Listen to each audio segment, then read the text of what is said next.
Hello and welcome everyone to GPSTEM's online professional development programming. These are difficult times, COVID-19 pandemic going on. I have to tell you, in the past 2 weeks, I've received almost close to 500 emails.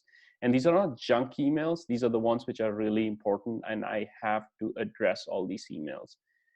And I do not know how much of training we are being given every day, how to communicate via email. I had to learn on my own, but I think it's something you should learn and know beforehand, especially in these pandemic times. You have to learn how to respond to emails, write emails, and be careful when you write what you write in your emails.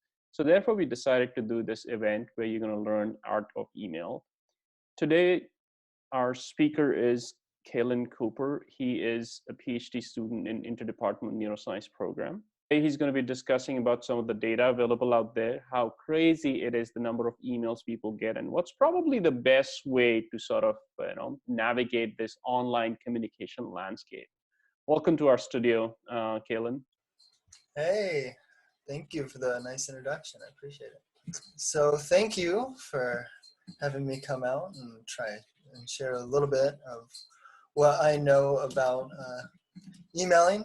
Again, by no means I'm not an email expert, but I don't think there's really such thing as an email expert, although I'm sure somebody is out there selling their services to be an email expert, or you actually are a developer for Gmail or something. But what I'm going to talk about is email communication, or at least what I've kind of thought of about the subject, and kind of what I wish other people would maybe do. And at the end of the day, maybe you'll learn something that could be helpful from it too. So as Herringer mentioned, a good question is why. Email seems pretty straightforward. So why should you sit here and listen to a 30, 40-minute video on something that should seem kind of intuitive? But I would argue, and hopefully I'll make this point even more explicit as I go on, is that it's a skill like any other thing, right? Like you wouldn't necessarily just say, oh, I know how to write a text message to my friend, therefore I could write, I don't know, a Pulitzer Prize winning novel or sonnet or song. It's a skill like every other thing, and that's why we have people trying to talk about it. And also, I just kind of want to give a bit of appreciation for email, maybe throughout this whole presentation.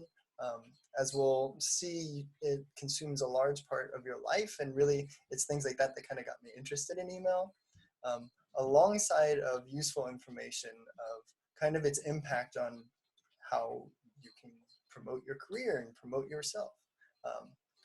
And I think to sum pretty much the why up in general, of why you really should care about this, among all the other things, is this nice quote from Catherine Hansen, which simply says, email is so heavily and globally used to communicate in the workplace that unclear, garbled, poorly written emails waste time, money, and productivity. And it's really that last one that got me interested in emailing, and not really emailing in general, but just kind of all aspects of my life. Because at the end of the day, nobody wants to just sit in front of their computer answering emails. The goal of an email is to get the information, do something with it, and then delete that email or archive that email or something else that you can do with it. And so if that's the goal, you want to, figure out a good way for you to be productive with emails, and there's all sorts of tips and tricks that can go along with that. But also, by definition, you have to pay it forward. And this is kind of what got me interested in trying to give a talk like this, because no matter how much productivity that I could do and how well my emails are written, if the person sending you the email doesn't do these things, then you will be rate limited by how slow or fast that they go. So we're pretty much all scientists here, or at least we're all at a university in a graduate program, and so we like stats and graphs and numbers, and I'm no different, and so I kind of live by these. And I just kind of want to give a sense of an overview of the global email landscape that you will almost certainly use, I mean, at least for the foreseeable future, for probably your working career. In 2017, a study was done that showed point blank, point simply, email is the primary form of communication across the majority of professionals. At the end of the day, there was over 1 billion email mailboxes floating around the world. And each day, 1 billion emails are sent back and forth across the servers. And so if you really just kind of sit and think about that for a second in terms of productivity and why this is so important, if there's 1 billion emails being sent per day, and say you could save even 1 second on an email, that's 1 billion seconds that you could save the global workforce, which turns out to be a huge amount of productivity. And I think you could probably save even more seconds than that. And I'm sure somebody is probably sitting down doing that calculation right now. Another thing that you might want to keep in mind when you're doing this is that Fast Company study sent 1,000 cold emails to high-level executives in companies, and they found that only 45% were opened. So already you get an email, it just gets thrown away. And then out of the 700 people that opened the email, and then there was a few that bounced and other things, senders, only 12 out of 12 of the 700 people actually replied to their cold email. So you want your email to be good, right? Like if cold emailing, you hear these stories all the time to get jobs, and I can tell stories of myself that like the first research position I ever got in my entire life, and again, I'm sitting here as a PhD student, so that's pretty important kind of trajectory that I took, was a cold email. I never met the professor before in my entire life. I just said, hey, I'm Keiland. I'm really interested in that case, it was the brain. I would love to do XYZ. Can we meet? They said, yes, we met. I did research, loved it, and now I'm here. And there's 100 stories for cold emailing. You hear stats all the time that the majority of the job market isn't posted online. And I think that holds pretty true in general.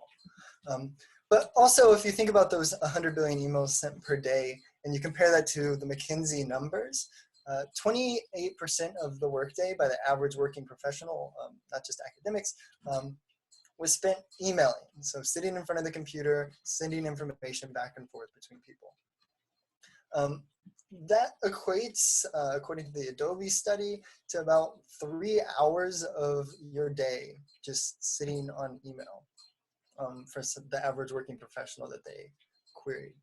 That's a lot of your time that you could be doing all sorts of other things that you would probably prefer to do. And like I said, you can be productive as possible, but until other people who send you these possibly unproductive emails come by, then things won't get done. And particularly for my professors among us and all of us who don't want to go into the McKinsey's 28%. Academics aren't alone, although it seems like we spend a little bit less time on email, about 13%. So about half the time of, say, the average working professional, and about 10% of their time was spent on the weekends emailing also. And it was actually the academic that got me really first interested in this time sink that email is, because I saw it firsthand. I was sitting with one of my professors in my undergrad. We were just talking, and he had 2 monitors, and he was facing me, and I saw his screen, and he had a huge red number to the side of his inbox. I mean, it's visible, you can't miss it. And I had to comment on it. I was like, you have that many emails? And he's like, you don't know the half of it. You should see my other inboxes. And because I found out that he actually had 2 emails accounts for 2 different universities he was affiliated with. And so that number was doubled. So again, depends on the professor, depends on what stage of their career. But if most of your time is just spent typing to send messages to other people, you probably want to do it right. And this is actually not just something that is kind of random. I mean, there's enough for people to actually talk about it impacting research. And again, if you think about it, if you're spending 13% of your time on email, what else could you be spending your time doing? You could be mentoring students. You could be working at home. You could be working in the lab. You could be doing all sorts of other things and just sitting in your inbox. And so actually after that meeting I had with the professor where I saw that huge amount of email, I started thinking about it more and more to myself, and I actually read another article about emailing from the guy who invented Wolfram Alpha. And I kind of got into this whole idea of quantifying things, and I was backing up my data from undergrad to make the move to graduate school, and I thought, well, I have this data, I might as well do something with it. And so I plotted all the emails that I had gotten just to kind of get a sense of what's my email landscape look like. And you can see that here, the red is from my undergrad, the green is from my graduate school. It's just kind of telling and kind of revealing that someone, first year graduate student who really, frankly, was just setting up his inbox, which is kind of funny. You can see that in green. You can kind of see the increase in the amount of graduate emails over time as you join organizations, or as the year kicks in, or as you go from having like nice, pristine, like 1 email per week to like 20, 30 emails per day. And it's kind of cool as it kind of tells you your work habits. If you look kind of like in this region, this right around the 1st of January, this is winter break and nobody's really talking that much except for all these different scattered emails that people still send.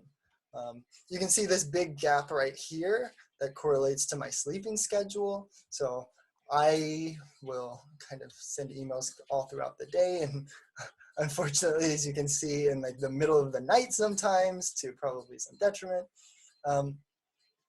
And you can also see, which I thought was really cool, I moved from the Eastern time zone to Western time zone, and you can kind of see this shift from one time zone to the other. Sorry, my alarm. All right.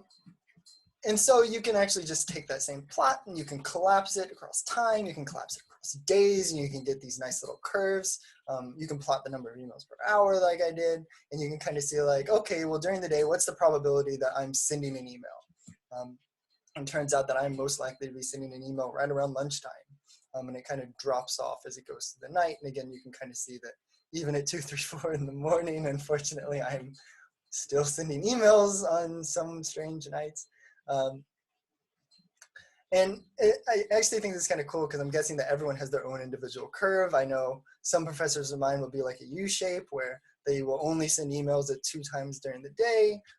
Other people will probably like be a flat bar where they're just completely sending email all the time. And some people might be completely random. You can also, what I did was just look at kind of like the frequency of emails over time, just like how many emails do I get a day? I know Haren just said that he gets like 500 emails for the last, what was the time period you said? Oh,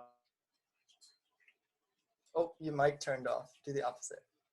Oh yeah, I think it was like last 2 weeks, like maybe a little less than that. I feel like everyone is sitting in front of their computers now, and everyone is trying to get their work done on computers, and every email is important. So this is crazy. Yes. Yeah. And you can still see kind of the same trends. So this is kind of like the upward trend of when I just started. So this is days from when I first opened my inbox at UCI till today. And you can kind of see this nice steady upward trend and kind of the amount of emails I've gotten as I've gotten more involved in different organizations and talking to more people and with other labs and research. And so, yeah, you can do all sorts of things. And really, I did it just to kind of get a feel for like, where's my time going, right? So say I'm sitting doing email for these hours of the day, most likely, then that's a fair amount of time, even for the little amount of emails that I get per day. It also let me kind of prove whether or not the advertisement for this webinar was real or not. Again, I'm a nerd, we're a scientist. We made the claim that you guys are gonna get more emails because of COVID-19.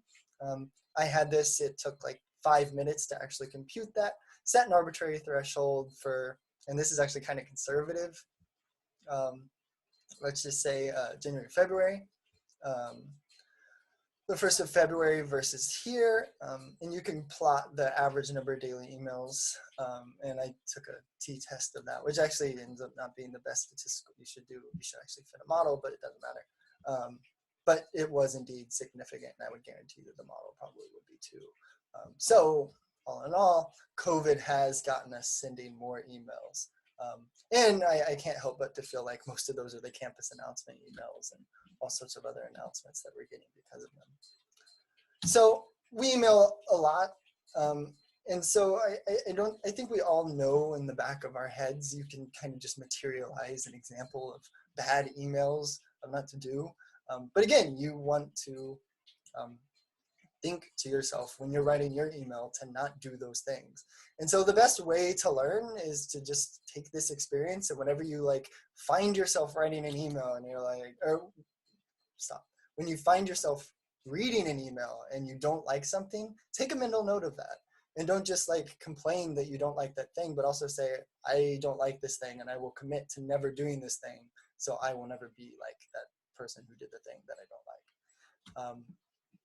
And that looks kind of like the red number that one of my professors had. Oh, this figure looks really bad. Probably because of the resolution.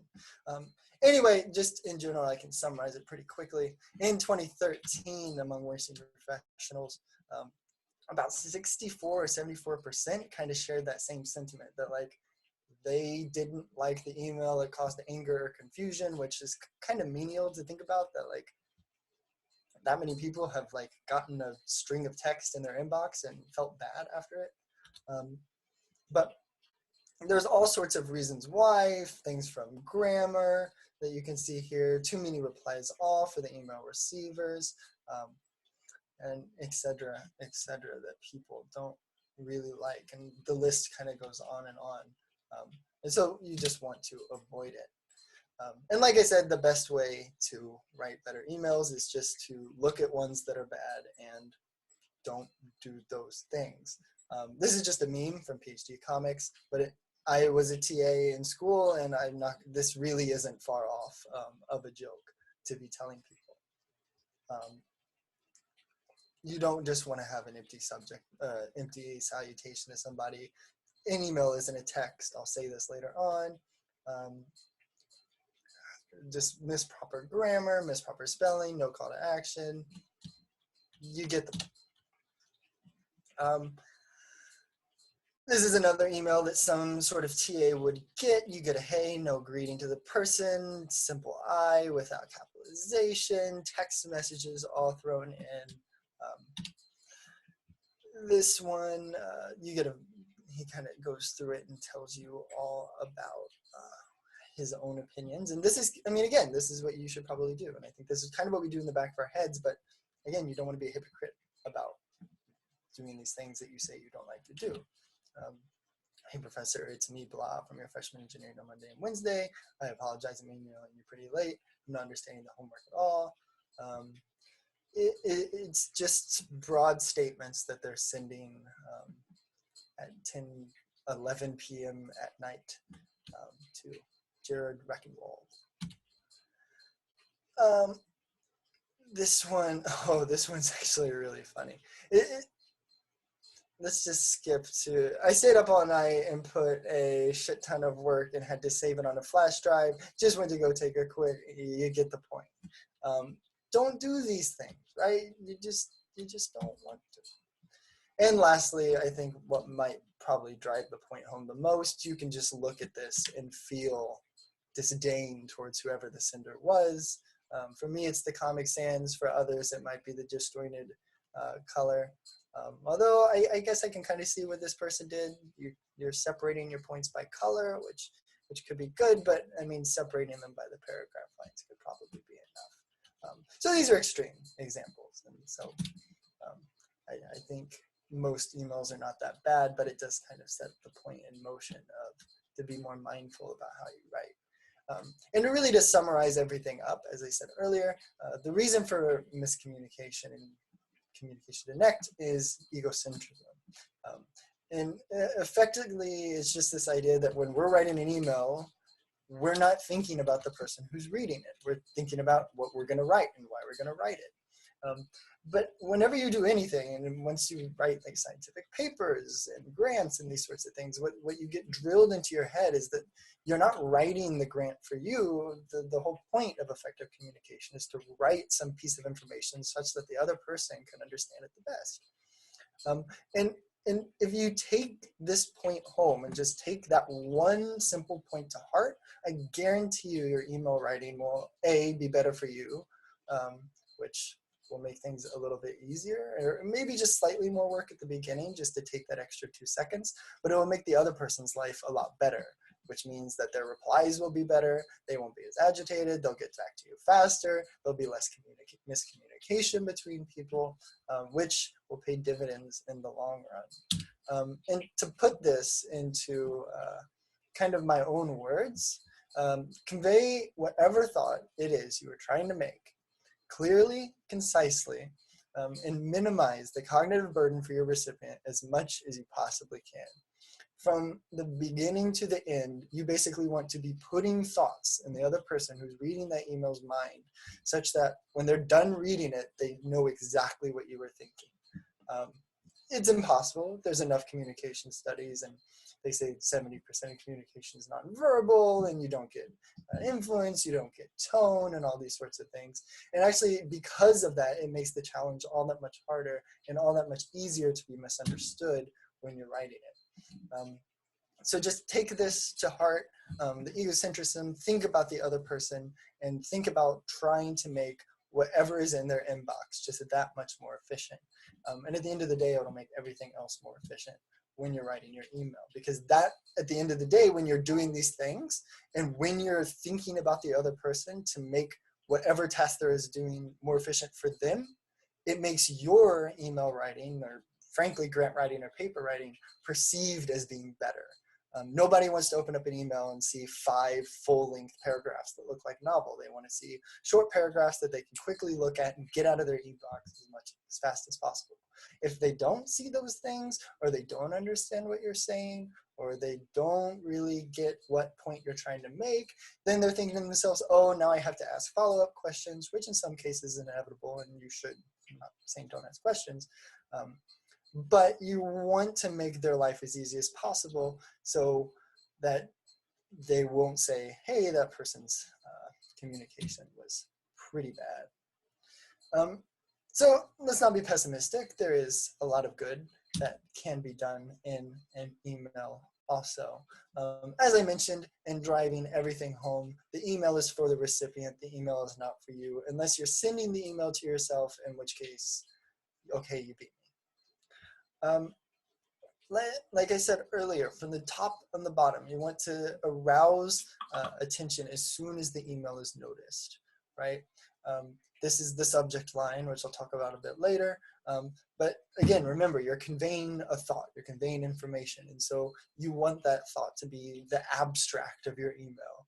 So as soon as they see it, they have some schema of what the rest of the body, once they open it, will be about. And I should clarify here that these are kind of tips for the sender, and these are going to be tips for the receiver when they reply. So you want to be respectful, you want to be kind. These are just kind of general things that you would think that everybody would know, but you would be absolutely shocked by the types of emails. I mean, I was shocked by some emails that I get every now and then of commands. I mean, this is just a communication skill in general. You want to be nice and polite to people. You want to be clear and concise. This goes back to recipient focused. You want your information to be as easily accessible with minimal interference, however that can be. And that ranges from spelling, that ranges from formatting, that ranges from putting images in certain places and saying certain things, proper language, structuring things better. Eventually it'll become a habit, and it'll actually in the end help you think better, but it might take some time if you don't feel that you do that now. And you want to have a clear point at the end and a call to action. An email is, again, you're conveying information, and whether that information is an action, so I want you to do this thing, or can you help me with this thing, or even I just want to inform you. You want them to know, like, okay, I read this body of text, so now what do I do with it? You don't want it to be ambiguous, like, why did they send me the email? Do I reply? What do I want to do? If you want them to do something, at the end of the day, just tell them, and that will make everyone's life a little bit easier. And so then you send the email to the person, or you get an email and you need to write a reply back. Just be timely. This will range. Everyone has their own ideas of what this will look like, and frankly, everyone has their own ideas in general about what email will be, hence the art. You want to mindfully read emails to not misinterpret tone. This is kind of big, just with text in general. I didn't cite it here, but there's been studies done with text message on these sorts of things about how, because you don't have the enunciation in your words, the body language or the visual contact and all of these other social cues that we use to kind of understand the kind of intention and ethos of language, it's easy to misinterpret an email. And so you want to take a couple seconds and think to yourself, wait, might I be misunderstood? And this is kind of really important, right? You don't want to send an email to someone and offend them. You don't want to give someone a compliment and they interpret it as an insult, which is completely counterintuitive to your goal. You want to avoid reply alls that aren't relevant to all parties. I think we've all been in big email threads like that before. You're basically cluttering up the person's inbox. And just like on the other side, use clear and concise writing. So, I mean, we can just take a quick step-by-step through, at the end of the day, how I write emails, which by no means is the gold standard, and I'm sure I have a lot of room to improve. Actually, when I was looking at that chart from undergrad, I kind of pulled random emails just to kind of randomly sample how I emailed, and I was atrocious. Like it's actually bad. And when you look back, and I actually kind of encourage this, if you're ever in like an old inbox, kind of go to your sent mail and just see how you type and see if it's kind of evolved over time. I know, for instance, that like I would never really say the person's name. I would just say, hey. Or I wouldn't offer a salutation at all. And all sorts of things that would be unstructured. I'd send them, I guess I still send them at all times of the night at some points. But you want it to be kind of nice. And so like I said earlier, it starts at the beginning. So I will send this email to Herringer, and I will want him to, when he has his list of emails in his inbox, I want him to see my name to the left of it, and then to the right of it, he says, quick question on an email presentation, and he knows exactly what it's about. He knows he's going to have to answer a question, so he's probably going to read it a little bit more careful, and he knows what it's going to be regarding. So as soon as he gets into this email, he already has an idea of, okay, I'm thinking about the email presentation. I'm thinking about the scheduling for it. I'm thinking about what we need. Do I have the Zoom links? Well, all these things will be fresh in his mind. So really, by the time he even hits my text, in his head, you have all these ideas already primed and ready to go for the reader. There's all sorts of other things that you could talk about in terms of cold emailing and trying to get a job. And if you're interested in these things, you can look it up. There's all sorts of studies been done on this. And actually the Fast Company study, even though it kind of failed miserably, that was their original goal, was to cold email the VPs, and they varied the different parts of the email to see which one got the best response. They, in their case, found none, but there's actually been academic studies on these sorts of things that have shown different results. I won't talk about that here. With your recipients, one thing that everyone wants to know, what's the CC on the right? It's called carbon copy. And it's just the idea to just keep somebody in the loop where a reply isn't necessarily expected, but everyone else sees them. There's also a BCC, that's a blind carbon copy. That means that like they're not really expected to reply. That's kind of the point of the carbon copy. It's just for like an administrative history throughout time in your inbox if you ever need to search the information. But blind carbon copy doesn't go to everyone or they can't see that they're on it, so it looks like you just got it from one person, or it was just sent to one person, whereas carbon copy, it could see hundreds of people who might be on that email list. The subject line, like I said, short, sweet. The reader opens it, they know exactly what they're getting. And the greeting. So there's this database called the Imran database. And actually before this, people wrote emails kind of like the old letter style. It was really overtly polite. You had these like kind of nice introductions, like dear, like you would write in an old letter. And when they analyzed these, the Enron, this was a big corporation before it kind of got in trouble. They found out that most people just said hey or hi or nothing at all in some cases, which prior to, and I talked about this in the article, that people really didn't know much about emailing, right? Because it's this personal communication that you're not really going to share with the academic community.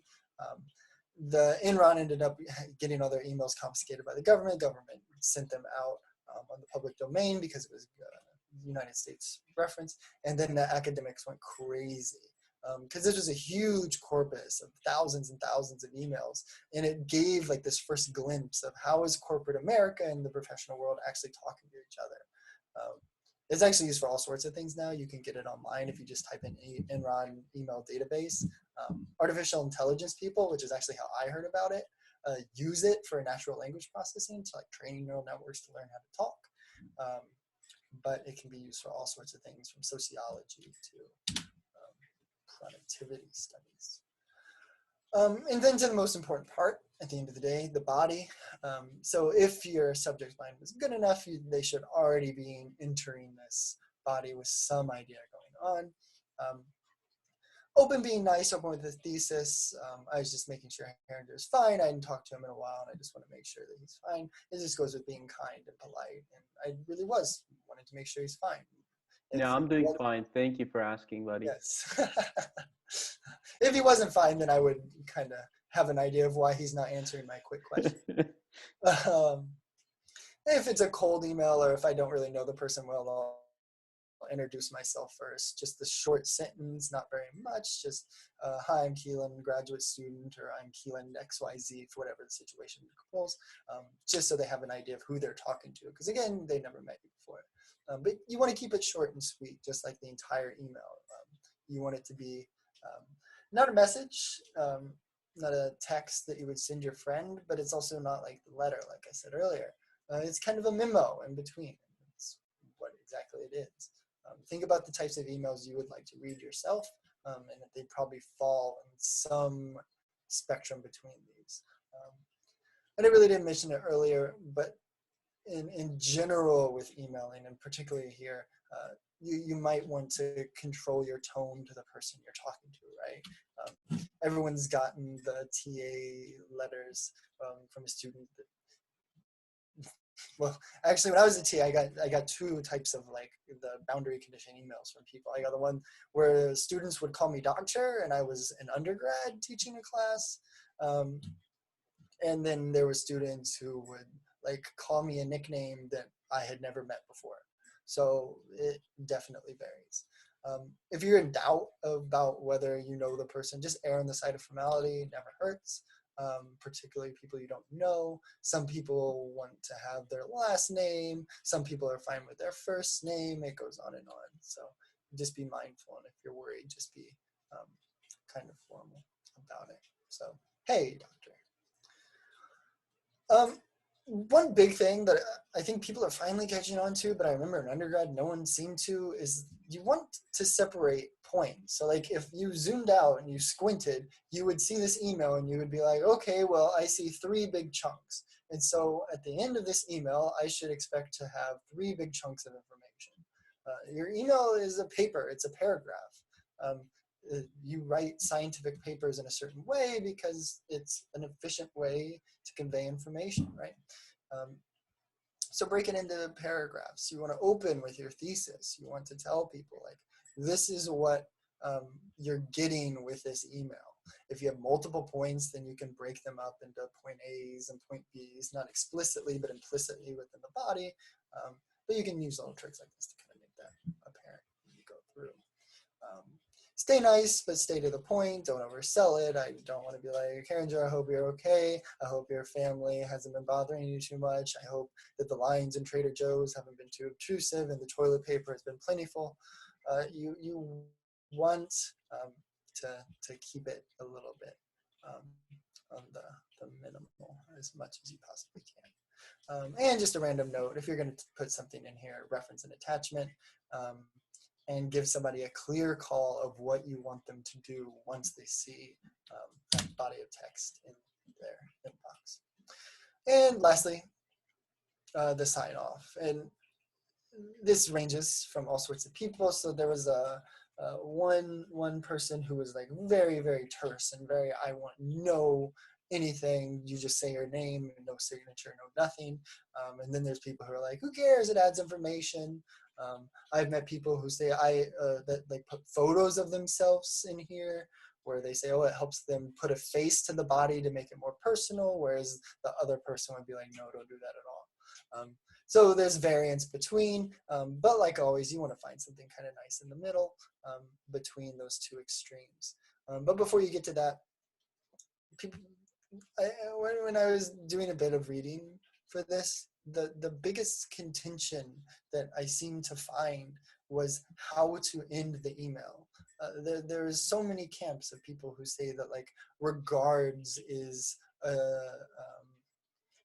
rude and it's kind of cheeky and don't do it. That cheers is like you're inviting someone to the bar, so don't say it. But I've talked to like big name people, I've cold emailed a few people, and I've gotten the gamut of responses from super formal to some guy who said ya dig and then his name. So it varies, but if you're in doubt, just say best wishes, just say best, all the best, or something kind of along those lines also. As I mentioned, keep your signature classy, add only useful info that someone knows, don't add all sorts of advertisements and stuff. People really don't need all that in their email. And please take out the sent from my iPhone. It was a practical joke that Apple played on everyone that we've still yet to get over. And to keep the paper analogy going, proofread your email before you send it. I'm probably a hypocrite by saying this because I don't always do it myself. But you want to kind of give it that feeling of that you actually cared about what you're writing, or you don't want to say something bad, or you send it to the wrong person, whatever. On that note, I'll skip to this. There's a feature in Gmail that you can configure in settings if you want to just look it up. I live by this. It gives you a 3-second pause. So like you hit send and then the email won't be sent. It'll display a little counter right here. It'll say like 3, 2, 1, and it'll still display it. And it's so funny how many times like after you hit send, and I think it's because you're just waiting to see that sent, that you just decide, oh, I'm going to proofread now because I have nothing better to do until I wait for it to be sent. And then you realize all the spellings you mistake because you were lazy like me and you didn't proofread your email. So the 3-second pause is kind of nice. It was a pretty clever method. They give you once during those 3 seconds, there's an undo button. So you can hit send and you have 3 seconds to click undo and then it won't send. I live by this. Another thing that I put right here, you'll notice I kind of took out the salutation. Replies in general can be less formal. If you're in kind of like an instant message back and forth with someone, there's no reason to just keep like saying, hey, hey, hey. You can actually see, I was looking at some of my email threads because you can see them as kind of like stripes or linked emails, that the embellishment will kind of go down to minimal. And it's kind of funny, you can see like over the course of the thread that the actual like embellishment goes from like a more formal letter to like some sort of text. And as I mentioned earlier, that tone is really not conveyed. There's actually a study done on this, something like 60%. Actually, it was a little bit above chance rate in actually detecting your tone. So you wanna be careful about how you do this. If you're like me and you are kind of a late owl and you want to write the email but you don't want to send them 11 o'clock email at night, there's a feature in Gmail called schedule send. I think it's right in here now. You just click it and it gives you an option and you can actually set the time that your email will send. I use this all the time.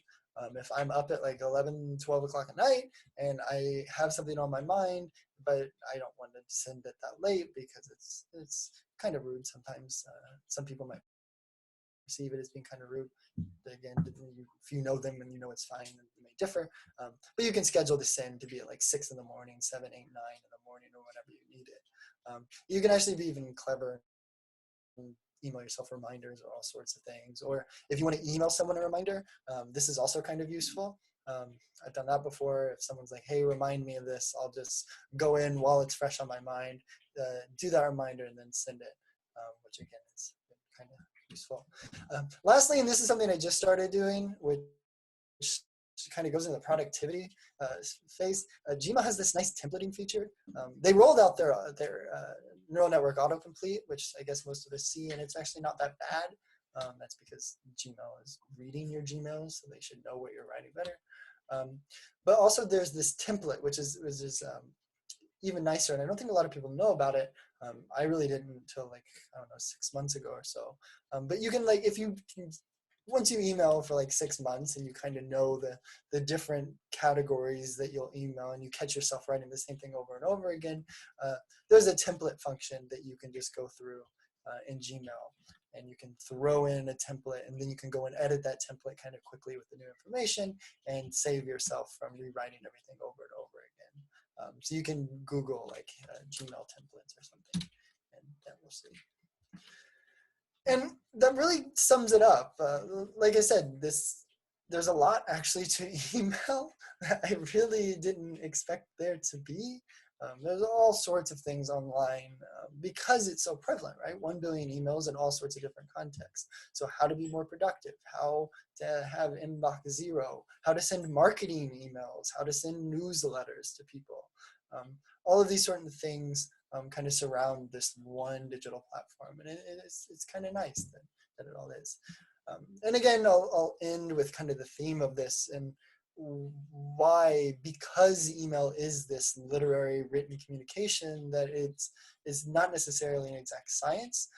While, like I said, you can apply these kind of structures and these kind of principles to your writing, you do want to make it your own, and everyone does. I mean, that's why people have different signatures and different email styles and use formatting and all these sorts of things. Because art really has no rules, and that's how things change. Just like with Enron, right? If everyone just kept with the Dear email like they did back in the day, no one would ever realize that you can just say hi or how are you or these sorts of things. So be kind, be conscientious, but don't take everything to heart. But I will say the one thing you do want to take to heart, which I will contradict this, is just make the person you're sending the email to's life easier somehow. Because I guarantee you it will in the end make your life easier too. And so that is it. There's all sorts of things more that we can talk about at some point. If you're interested in these slides or the code, you can send me an email and I can demonstrate firsthand these skills in action. You can see if I actually conveyed the information to you also. So thank you for watching, and Thank you. talk more. Well, thank you, Keiland. This was very helpful.